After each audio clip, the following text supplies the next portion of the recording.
Hello, my name is Branden Bryce. Welcome to the Veggie Gardener. So today we're still going over soil amendments. I want to focus though on potting soils and why we use them, because they're kind of interesting. We're going to cover when to use potting soils, why we use potting soils, and other things that I kind of want to talk about when it comes to potting soils. If you find this information useful, please like, share, and subscribe.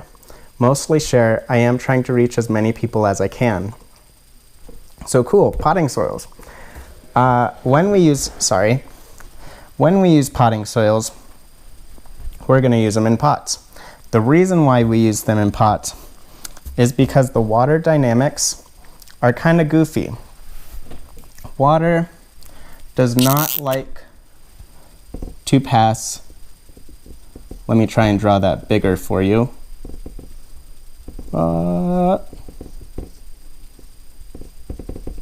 Water does not like to pass through barriers, even a barrier such as soil to air. Even though you're probably setting this pot on something, there's still like a gap of air.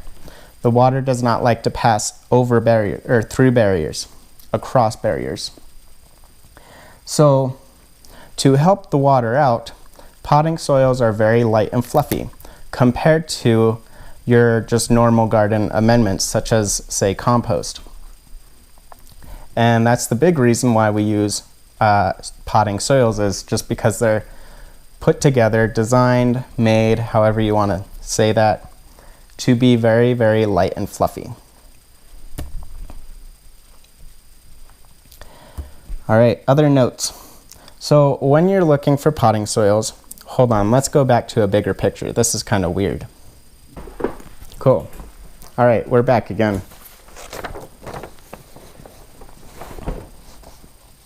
All right, so here's some potting soil that I have that I just bought. I hope you can see it.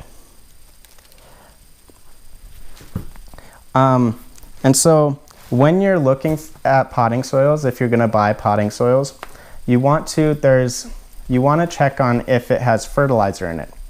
It's not bad if it doesn't. You just want to know so that you can fertilize if you need to. Specifically, when potting soils have fertilizer in them, it's usually a slow release type of fertilizer, and it lasts for a certain amount of time. You want to just note how long that is so that, again, you can add fertilizer or nutrients, we'll put it that way, when you need to. What I'm going to do in my pots, and I'll show you then, but I'll tell you now, I'm going to mix this with some compost. I'm probably going to mix this heavier for the potting soil than the compost, because the compost is compact, heavy, dense. It's not going to provide that fluffy aeration that, again, as I just showed you with that picture, that the water is going to need so that it drains well. And if we go back to our soils topic, drainage is everything. Because if we don't have drainage, the roots can't breathe, they can't respire, the plant will die. All right, so how would you add fertilizer? Well, again, you can just mix compost with it. I don't know what ratio I'm going to do. I might have to look that up. But off the top of my head, maybe like a 1-to-4 ratio.